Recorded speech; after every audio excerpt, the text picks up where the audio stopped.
Je lis du livre de 1 Roi, chapitre 17, au verset 9, ce qui suit.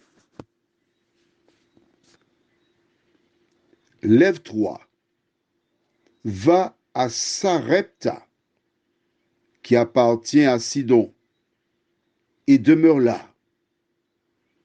Voici, j'y ai ordonné à une femme veuve de te nourrir. Prions. Notre Seigneur, notre Dieu, voici Élie qui est tranquillement caché, conformément à ta parole. Il n'y a pratiquement pas d'eau. Il n'est pas inquiet parce que tu t'occupes de lui. Seigneur, merci de visiter toutes celles et ceux qui sont au chômage, qui ont perdu leur emploi, qui ont des difficultés. Parle-leur à travers ce WhatsApp au nom de Jésus. Amen. Tu noteras avant tout que Élie est un serviteur de Dieu. D'accord? Il est au service de Dieu. Il existe une expression que j'aime beaucoup aux Antilles, on dit en Martinique, bœuf bétier en canne bétier. Le bœuf du béquet est dans le terrain du béquet. Donc, c'est pas un problème. Et dans le terrain où ils sont dans la canne du béquet. Donc, le bœuf mange la canne du béquet, c'est le bœuf du béquet. D'accord? Toi qui m'écoutes,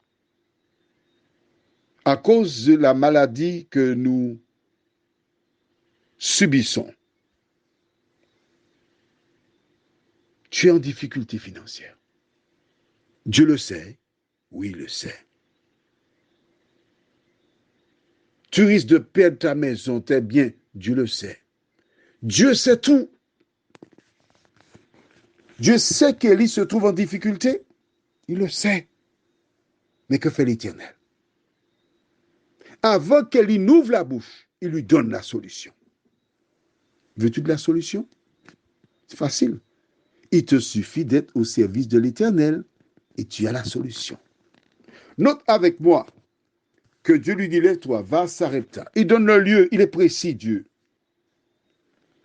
Là, j'ai ordonné à une femme veuve de te nourrir. Il est encore précis. Va à Sarepta. Laisse ce lieu.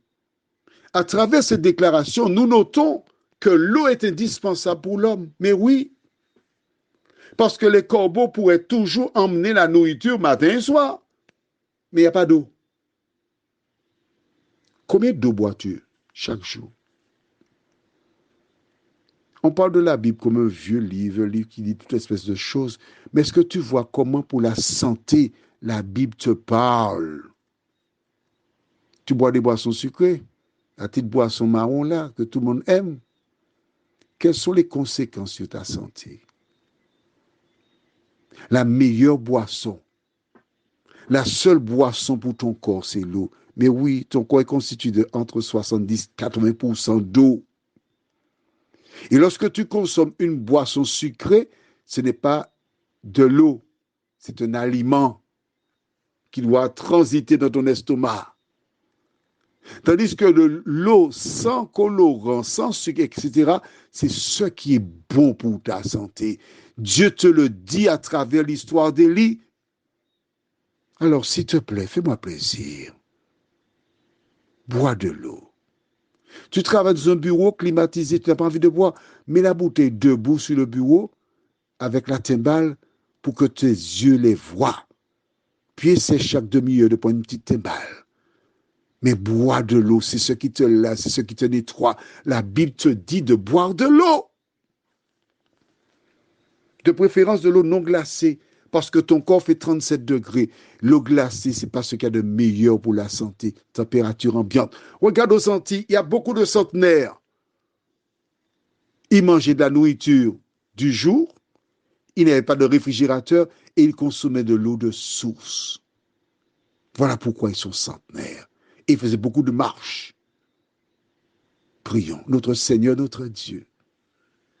Voici Élie qui reçoit de Dieu un ordre à nouveau, d'aller à Sarepta. que Dieu a déjà pourvu à ses besoins. Seigneur, nous sommes heureux de savoir que tu pourvois nos besoins. De nous aider à nous accrocher à toi, à t'obéir en tout temps, au nom de Jésus pour ta gloire éternelle. Amen. Je te souhaite une bonne journée.